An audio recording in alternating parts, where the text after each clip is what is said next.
This week on the Communicators, we'll hear from Fred Humphries, chief lobbyist for Microsoft, about issues his company is interested in pursuing with the White House and Capitol Hill.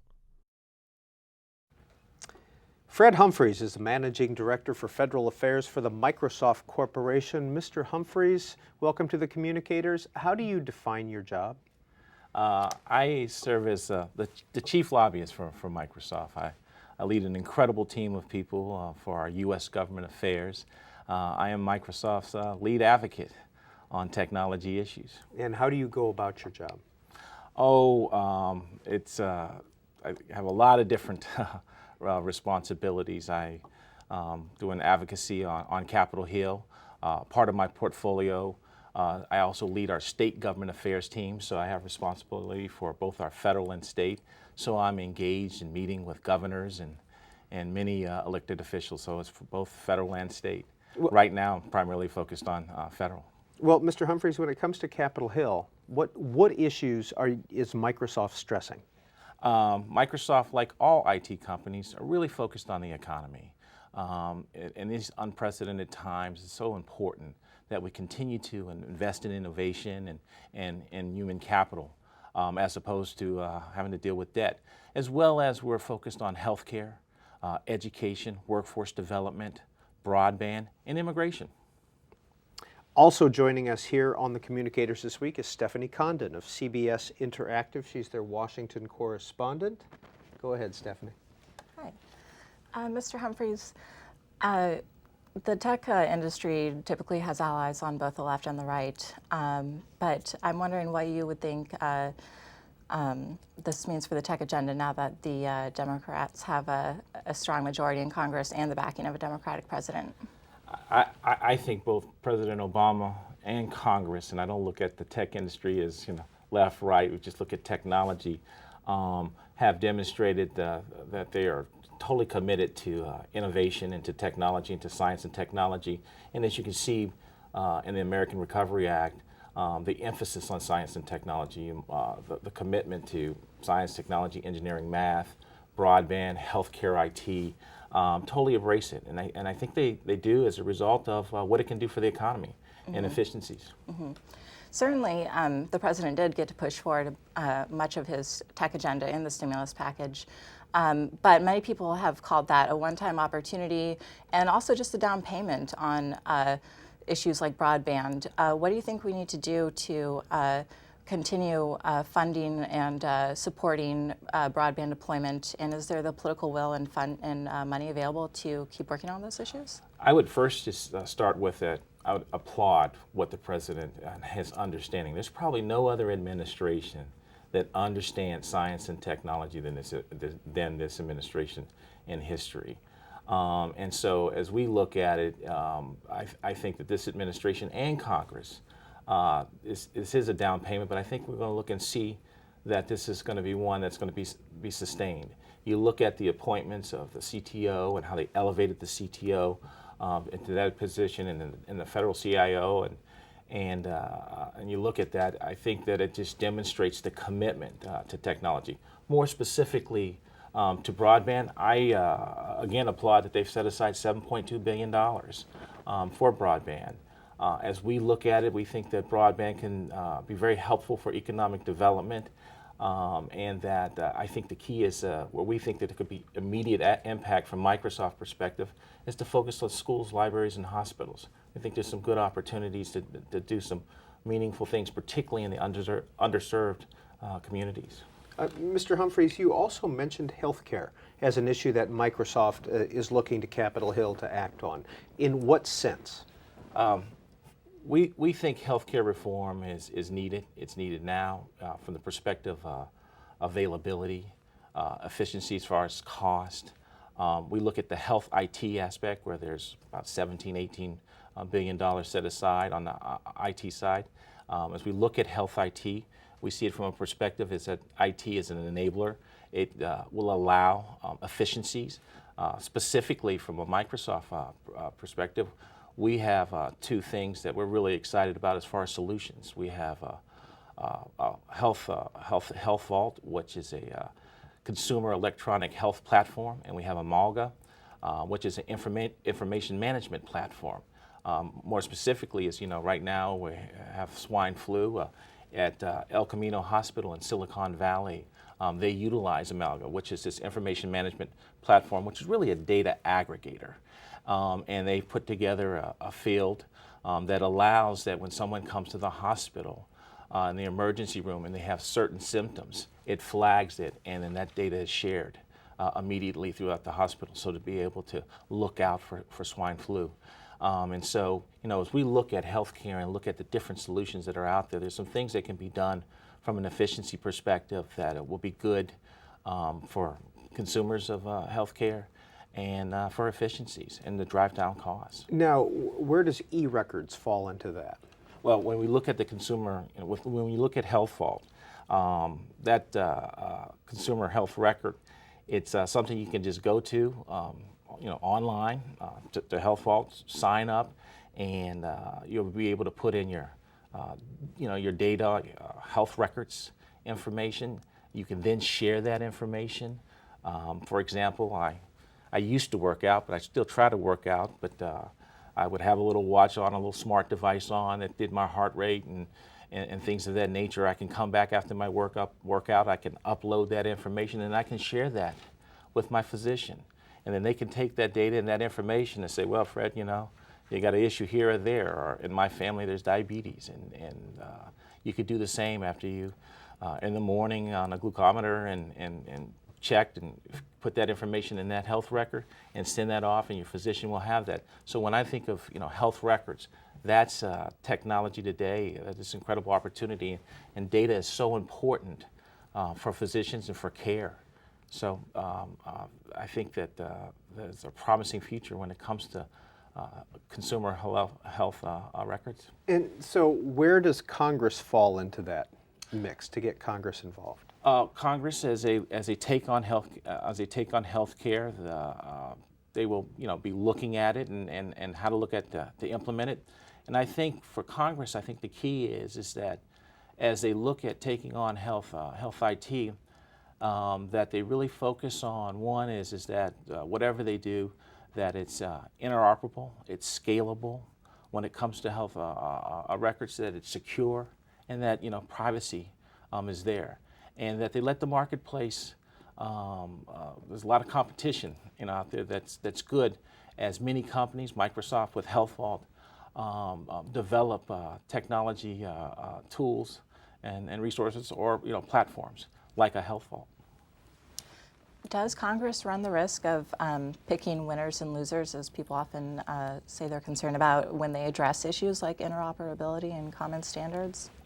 Congress has had a great history, and I have no reason to believe otherwise, that Congress will continue to have no mandates, and that there will be no technology preferences, and let the marketplace, you know, determine from a perspective of value.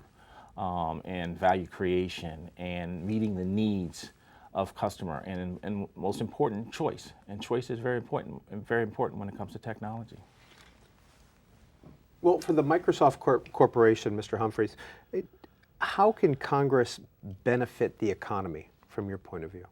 Oh, I think that Congress has got it right in the sense of where we are today. Is that, you know, they're focusing, and as you look at the budget, and you look at where the focus has been, again, on healthcare, on education, on broadband, and many of the other things that they've done on the stimulus aspect. I think that we're going through a period of a reset.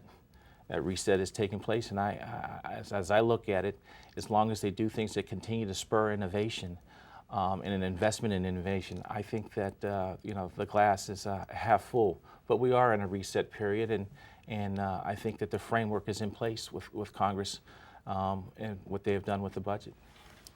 One issue that Congress is starting over on is patent reform, always a controversial but important issue in terms of innovation. The Senate just pushed through a bill that had more compromises, but some members of the House are still looking for stricter limitations on damages, which, if I'm correct, I believe Microsoft would endorse.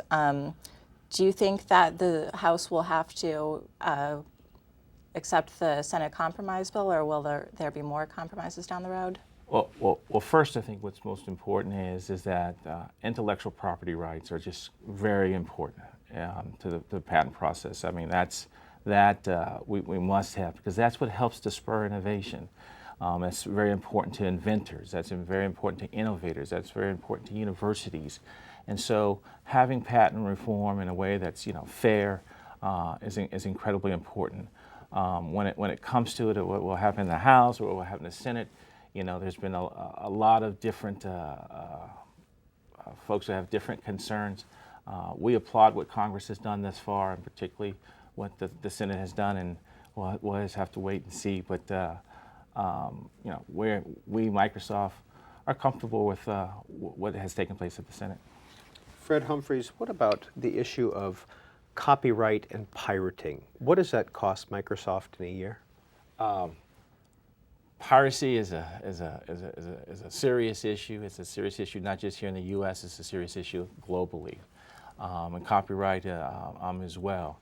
And as far as the exact figures, I wish I could tell you. I don't know the exact numbers, but in some places we've seen by percentages it's gone down. In the U.S., it's a fairly low piracy rate. In some aspects, in some industries, there's a higher rate of piracy as well. So I wish I could give you that exact number, but I don't know what it is. But it is something that does impact our bottom line, and it's an important issue. And I'm curious if you'll be looking for any expansive copyright reform, also reform in the way of orphan works, given that Microsoft has shown some interest in copyright issues with respect to the Google book search settlement by funding some research in that area. Does that indicate Microsoft is interested in seeing more reform? And a couple of years ago, we did testify in favor on the copyright reform aspect. With regard to the book search and Google, we're not a party to that. We're reviewing it, but haven't done anything on that. And that, as you know, there are others out there, the Internet Archive Group and others that I would just talk to about how they look at the whole orphan works issue. But that's just something that from the Google book search we're just not a part of. And yes, we have engaged in Congress a couple of years ago. What about tax issues, Fred Humphries? Are you lobbying this year the Congress on any tax issues? We would welcome a permanent R&D tax credit. Why has that not happened? Great question. we can continue to advocate on it, but I really wish I could say I knew why that hasn't happened. How would that benefit Microsoft? Oh, I think when you have that just helps to spur innovation. Microsoft is a company that we spend $9 billion on research and development, and it's we think that has resulted in us to continue to be successful because innovation has resulted in the new solutions and new products and jobs and opportunities. This is the Go ahead. No, I was going to say, and you want to continue to see that happen. This is the Communicators program. Our guest is Fred Humphries, who is Managing Director for Federal Affairs for the Microsoft Corporation, and Stephanie Condon of CBS Interactive is also here to question him. Next question. Mr. Humphries, immigration reform is always on the radar for the technology industry, particularly with respect to the H1B visa program. But it seems like there are many obstacles in the way right now, a more protectionist political climate, a host of other priorities that the President and Congress want to address first, and the cap for the 2010 visa applications has not yet even been reached. Do you think there's any hope for immigration reform this year? Let's take a quick step back and as we look at it. Microsoft has been successful in being an American leader globally when it comes to technology and innovation because we've had the ability to be able to recruit the best and brightest from around the world. And that's very, very important to be able to have that ability. We're a company that has about 50,000 employees in the U.S. just a small number of H1B visa holders and having visas. And with those, that small number, one of the things that has happened is they have been contributors to our success, and for us to continue to be a leader on technology and ideas and solutions throughout this world. Many of those visa holders have, within just the last year, were part of successfully, submitting 35 patents. And that's very, very important. So for us to continue to be able to tap into this world, the best and brightest, is something that at our core, as well as people in the IT industry, feel very, very strongly about. As we look at it today on with H-1B visas, a couple of years ago, within the first day, that 65,000 was filled. We're in different times right now. And lower number. I, at the end of the day, think that we'll fill the numbers. But I think at the same time, that as we look at that, it's still important that we continue to have the H-1B visa program. And I think that we should also look at this from a comprehensive immigration perspective and not a piecemeal. Do you find that with restrictions on H-1Bs that you've had to move work overseas? We really haven't, but we do have a facility in Vancouver, and to be honest with you, I think that what could happen if there are those restrictions, that could result of having talented people who come to the finest universities here, get educated here, want to make a contribution, and we're going to have them go overseas and compete against us on technology. This is a country of opportunity, and we should continue to be that. Do you think that message is harder to convey when there are so many engineers and skilled workers in the United States who are out of work right now? What do you say to them or their congressional representatives? Our guiding principle is to look at the best and brightest and look at the skills, and I think that there will be opportunities for those who possess the different skills that are needed for different jobs. When it comes to H-1B visas, it's very important to remember that we're talking about high-skilled jobs with very specific areas. And in today's system, unfortunately, we're still not producing enough of science, computer scientists and engineers. But I do feel like there continues to be opportunities for those who have the necessary skills in the information technology areas. Why do you think it is that the U.S. is not producing enough computer scientists? I think it's education and exposure. One of the things that we do at Microsoft is we have a couple of programs. One is a program called DigiGirls.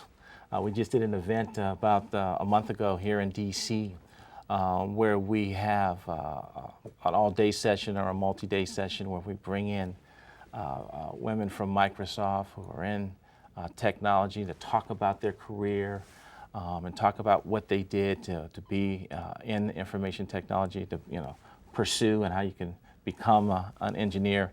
And those type of programs we think make a difference.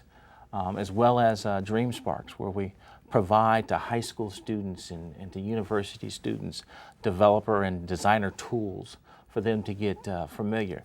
I have a 17-year-old daughter who's going off to college, and I feel so fortunate she's going off to Stanford. She's smart. I married smart.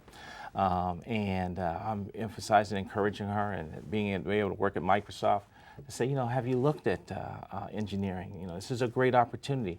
So in a lot of things, it's exposure. I know that to that. So, we're making investments in universities to expose students to the future in technology, because there's an incredible opportunity, and frankly, you're going to need that technology fluency in the future. And Mr. Humphries, and one of the top tech issues that Mr. Obama has addressed so far is cybersecurity. Mm-hmm. And I know that Microsoft has had some important input, for instance, on the CSIS commission that advised the president. Yes. Scott And- Charney.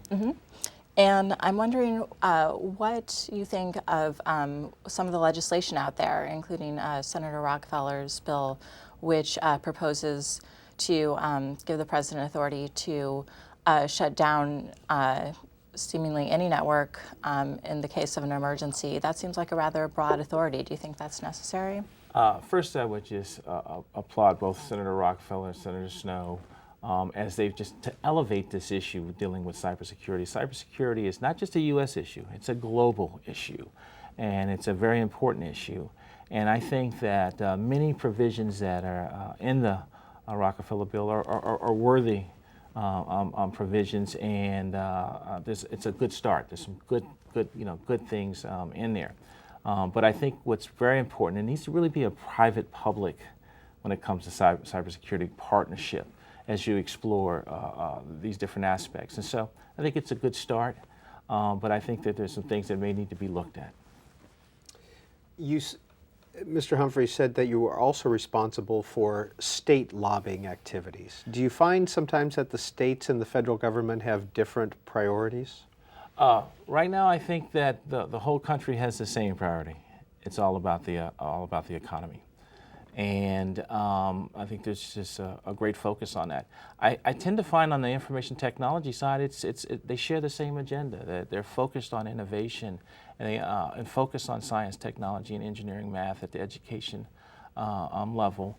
And so I see a lot of overlap as I look at it. I actually have someone on my team, Brian Burke, who actually leads the state program, but as being that I just took on this new job within the last 120 days, I have this fondness of still kind of staying very engaged with the state work. Well, with states in tight budgetary constraints, there's some talk about sales tax on internet sales. Does Microsoft have a position on that? As far as we're not for sales tax. Why? You want to continue to spur just that economic engine. And what about then net neutrality, another issue that's popped up from time to time? Microsoft, we look at net neutrality, we really have two principles when it comes to it. The first one is that one should be able to have the access to the content, application, and services, over the internet, and long as it's in compliance with the agreement that they have, as well as the other principle is for the network operators to be able to recoup the cost, recoup their costs. Do you think that net neutrality will be sufficiently addressed in the national broadband policy the FCC is currently developing? I know that was something that the Obama administration and during the campaign that President Obama emphasized and focused on. So I'll have to just to assume that will take place. Net neutrality for us is, frankly, as we're looking at our agenda, that's not one of our, candidly, our highest priorities. We're focused on the economy, healthcare, education, and workforce development. Fred Humphries, what do you think a chief technology officer for the U.S. government brings to the table? Well, first, I would just applaud the president for just elevating and making the decision to have a chief technology officer. He has, both with his chief technology officer, Anish Chopra, the former secretary for Virginia on information technology, was an excellent choice. I think he's a forward-thinking person and leader.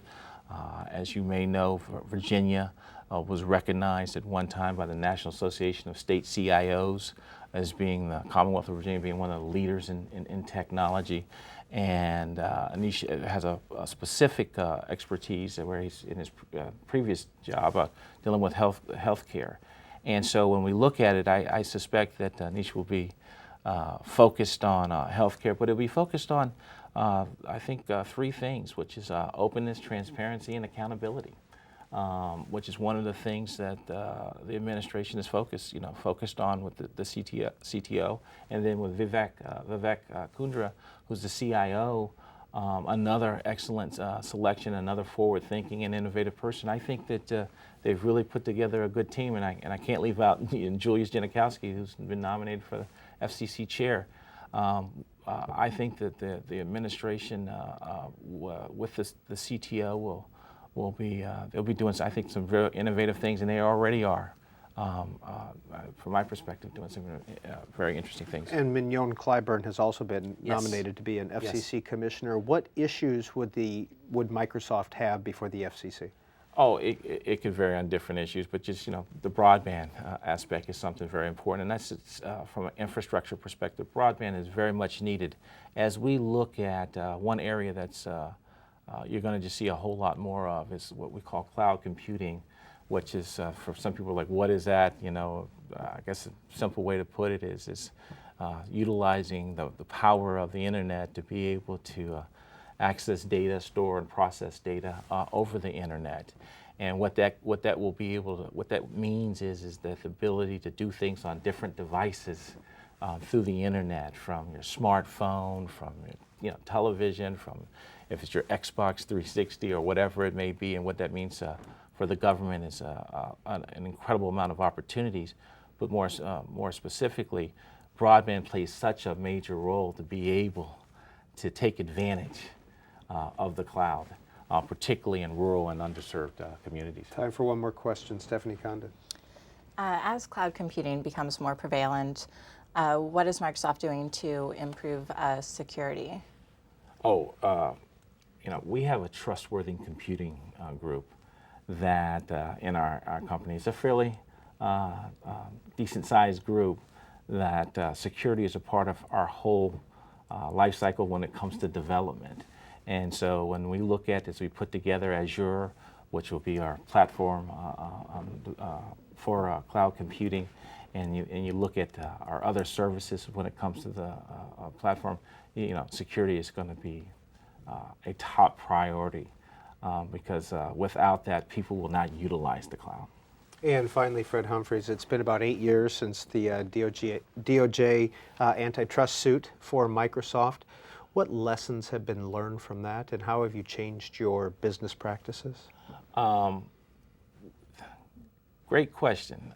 In the sense that we have, one is that a company that continues to innovate. I think that we have things such as Windows principles that deal with choice and interoperability, and I think that it's that chapter.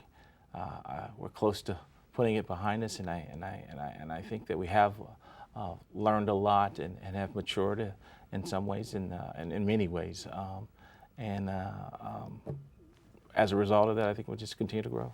Well, Fred Humphries is currently the Managing Director for Federal Affairs for the Microsoft Corporation, but just a little bit about his background. He also served as the Political Director for the Democratic National Committee during the general election in 2000, Senior Policy Advisor for Congressman former Majority Leader Richard Gebhardt, and Southern Political Director for the DNC and Chief of Staff for Congressman Sanford Bishop of Georgia. Fred Humphries, thanks for being on the Communicators. Stephanie Condon of CBS Interactive was also here. Thank you.